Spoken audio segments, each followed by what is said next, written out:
Assalamualaikum warahmatullahi wabarakatuh. Perkenalkan, nama saya Vina Aprilia dengan NIM 2203055000003, kelas A, Program Studi Gizi, Fakultas Ilmu Keolahragaan dan Kesehatan, Universitas Negeri Makassar.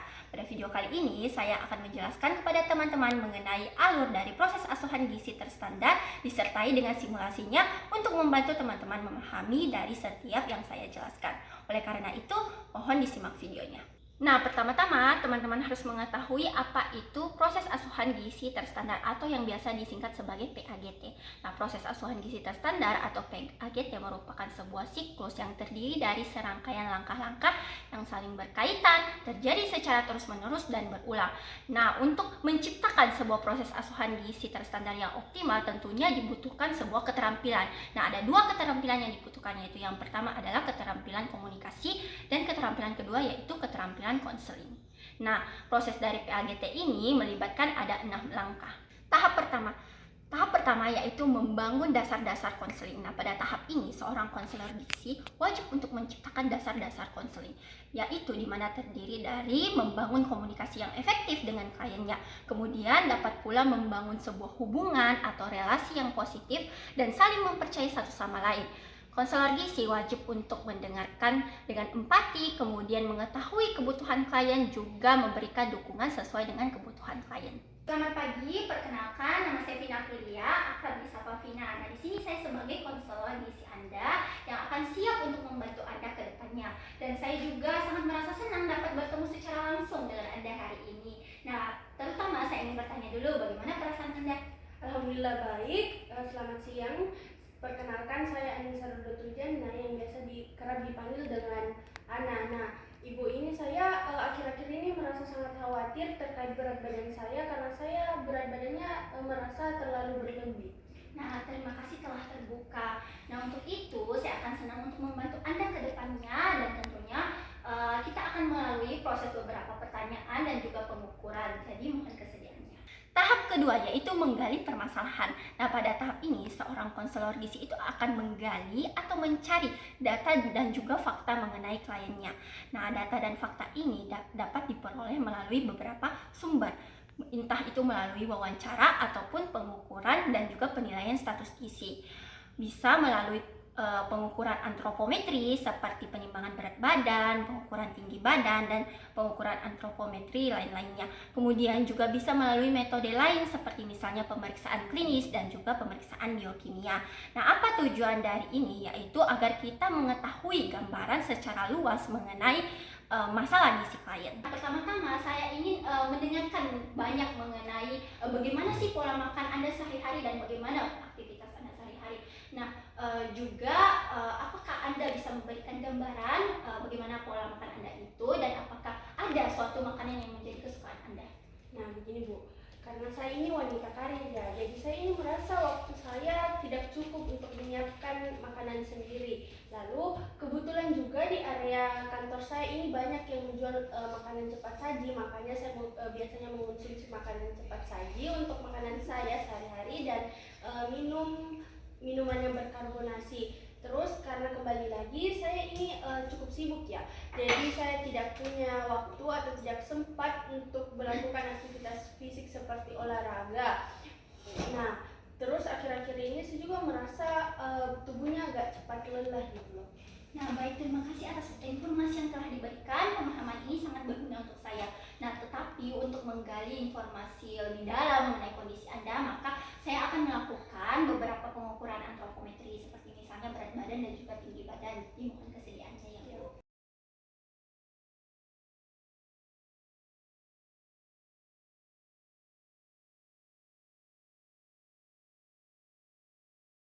Tahap ketiga yaitu menegakkan diagnosa. Nah, setelah pengumpulan data tadi, seorang konselor gizi itu akan mengidentifikasi atau menegakkan 1 sampai 2 diagnosa sesuai dengan kondisi klien. Nah, diagnosa itu dapat berupa beberapa masalah gizi umum seperti misalnya underweight, overweight, obesitas, anemia, stunting, wasting, dan sebagainya. Nah, tentunya diperlukan diagnosa akurat untuk merancang intervensi gizi pada tahap selanjutnya. Nah, di sini berdasarkan data yang telah saya peroleh, ternyata di sini berat badan ibu itu berada di atas batas normal dari berat badan ideal.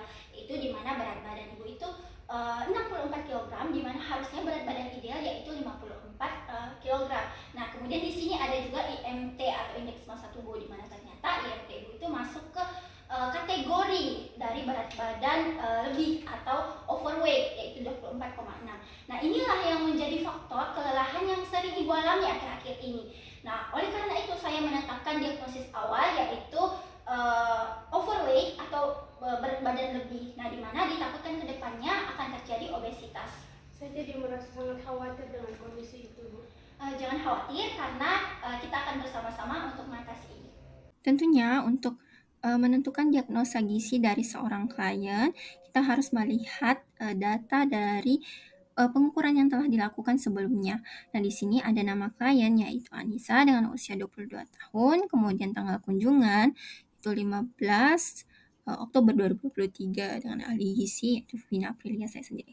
Nah, di sini ada data dasar yang diperoleh dari pengukuran antropometri. Nah, di sini ada screening gizi dalam bentuk pengukuran antropometri di mana berat badannya 64 kg, kemudian tinggi badan 160 cm, berat badan ideal 54 kg.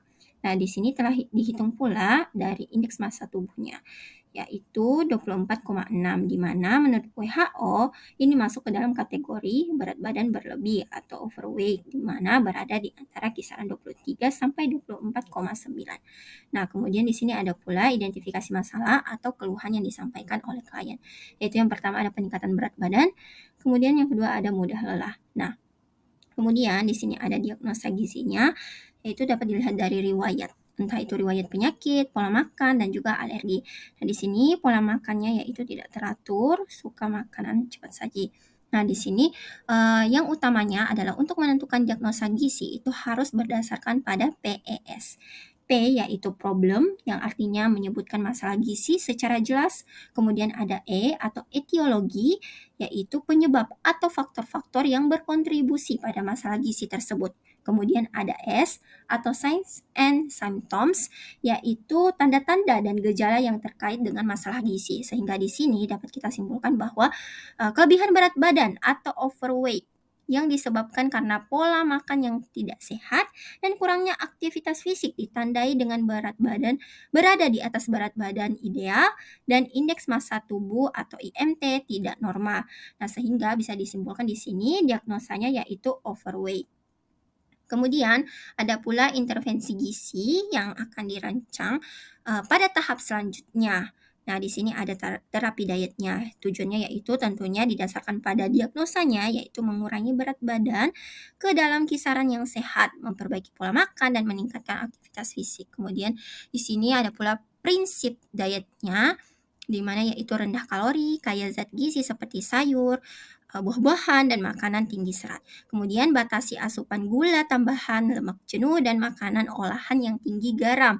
Kemudian fokus pada porsi yang sesuai dan hindari makan berlebihan.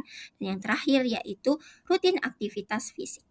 Tahap 4 yaitu intervensi gizi. Nah, pada tahap ini seorang konselor gizi itu akan membantu kliennya untuk merancang sebuah intervensi sebagai perbaikan dari masalah gizi yang dialami. Nah, intervensi yang bisa dilakukan misalnya perubahan pola makan, kemudian suplementasi gizi ataupun pemilihan makanan dan rekomendasi lainnya.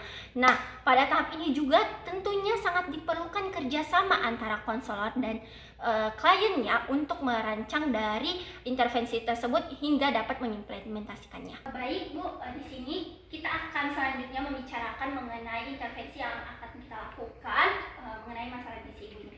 Nah, di sini tentunya kita akan merancang sebuah intervensi yang sesuai dengan kondisi Anda. Nah, di mana saya ingin bertanya terlebih dahulu, apakah Ibu bersedia untuk melakukan beberapa perubahan, misalnya perubahan pola makan dan juga perubahan aktivitas sehari-hari? Saya bersedia, saya ingin memperbaiki kondisi kesehatan saya. Baik, nah di sini yang pertama dulu mengenai pola makan, di mana seperti yang Ibu jelaskan sebelumnya, yaitu pola makan Ibu itu suka mengonsumsi makanan seperti saji. Nah, oleh karena itu di sini saya akan merancang beberapa menu yang tentunya akan disesuaikan dengan pedoman isi piringku oleh Kementerian Kesehatan Republik Indonesia untuk pedoman gizi seimbang, di mana tentunya menu ini akan disesuaikan dengan selera Ibu dan Ibu juga secara langsung dapat memilihnya. Nah, oleh karena itu, apakah Ibu bersedia untuk membantu dalam pemilihan ini? Saya bersedia, saya semangat. dalam hal ini. Baik, terima kasih atas kerjasamanya Bu. Nah, kemudian selanjutnya di sini saya juga merancang beberapa rekomendasi untuk meningkatkan aktivitas fisik Anda sehari-hari. Nah, oleh karena itu, bagaimana pendapat Anda? Saya bersedia juga untuk menjalannya. Tahap kelima, monitoring evaluasi. Nah, pada tahap ini setelah intervensi itu dimulai dilakukan, maka tentunya diperlukan sebuah pemantauan apakah intervensi tersebut berjalan secara baik. Nah, monitoring itu mencakup bagaimana pemantauan apakah klien kita itu konsisten melakukan intervensi yang telah dirancang sebelumnya. Sedangkan evaluasi itu melibatkan bagaimana kita menilai apakah intervensi tersebut memang efektif dalam merubah status gizi klien. Nah, setelah terjadi perubahan positif, maka intervensi tersebut bisa dilanjutkan. Nah, selama beberapa minggu ke depan, di sini kita akan memantau perkembangan Anda mengenai intervensi ini. Nah, tentunya di perjalanan ini saya akan memberikan dukungan dan juga bimbingan kepada Anda. Nah, oleh karena itu, bagaimana perasaan Anda mengenai ini? Saya merasa optimis, tapi saya juga rasa ini memang tidak mudah untuk dijalani. Jadi saya ingin berterima kasih kepada Ibu atas dukungannya. Baik, terima kasih kembali. Nah, tentunya kita akan bekerja sama mengenai ini dan juga saya yakin Anda dapat mencapai tujuan Anda ke depannya. Nah, oleh karena itu, saya akan menjadwalkan beberapa pertemuan lagi guna untuk memantau perkembangan Anda dan juga jika adanya penyesuaian yang ingin diberikan.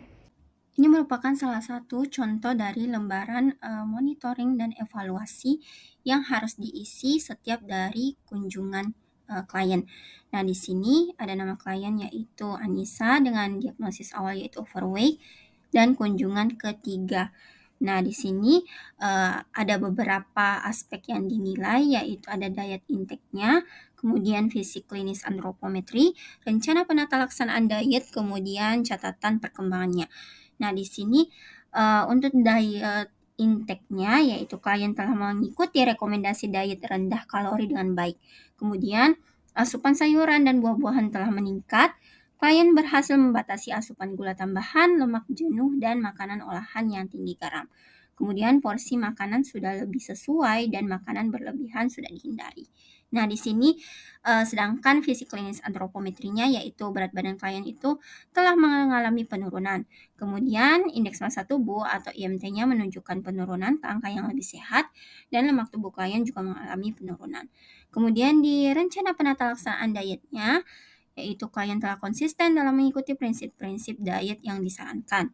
Kemudian aktivitas fisik rutin sudah dimasukkan ke dalam gaya hidup klien. Nah, catatan perkembangannya yaitu klien melaporkan perasaan lebih bertenaga. Kemudian klien terbiasa dengan pola makan sehat. Kemudian klien merasa lebih positif tentang perubahan gaya hidupnya. Tahap keenam atau tahap terakhir yaitu mengakhiri konseling atau terminasi. Nah, pada tahap ini ketika sebuah proses konseling itu sudah dianggap berhasil dan klien sudah mencapai dari perubahan status gizi menjadi lebih baik, maka proses konseling dapat diakhiri. Nah, sedangkan jika dianggap tidak ada perubahan yang signifikan pada status gizi klien, maka tentunya perlu diadakan revisi atau perancangan ulang terhadap intervensi yang telah dilakukan sebelumnya. Nah, setelah beberapa pertemuan yang kita lakukan, bagaimana perasaan Anda? Apakah ada sebuah perubahan signifikan yang Anda rasakan? Saat ini saya sudah merasa lebih baik, berat badan saya sudah turun dan saya beraktivitas lebih bertenaga rasanya. Nah, itu adalah sebuah kabar yang baik karena kita juga telah bekerja keras dalam proses ini dan ternyata sudah ada perubahan signifikan yang mengarah ke positif. Nah, untuk itu saya ingin bertanya, apakah Anda sudah bersedia untuk mengambil alih dari perawatan gizi Anda secara sendiri? Saya merasa sudah bersedia, namun menurut saya juga masih perlu yang namanya pemantauan pola makan dan aktivitas fisik saya. Baik, itu adalah sikap yang baik. Nah, untuk kedepannya jangan ragu jika ingin menghubungi saya, jika ingin bertanya di masa depan. Nah, untuk itu terima kasih atas kerjasamanya. Tetap semangat untuk hidup sehat dan semoga kita dapat bertemu di lain kesempatan. Nah, mungkin itu saja yang dapat saya sampaikan. Semoga apa yang saya sampaikan pada video ini dapat bermanfaat untuk kita semua. Kurang dan lebihnya mohon dimaafkan. Wabillahi taufiq wal hidayah. Wassalamualaikum warahmatullahi wabarakatuh.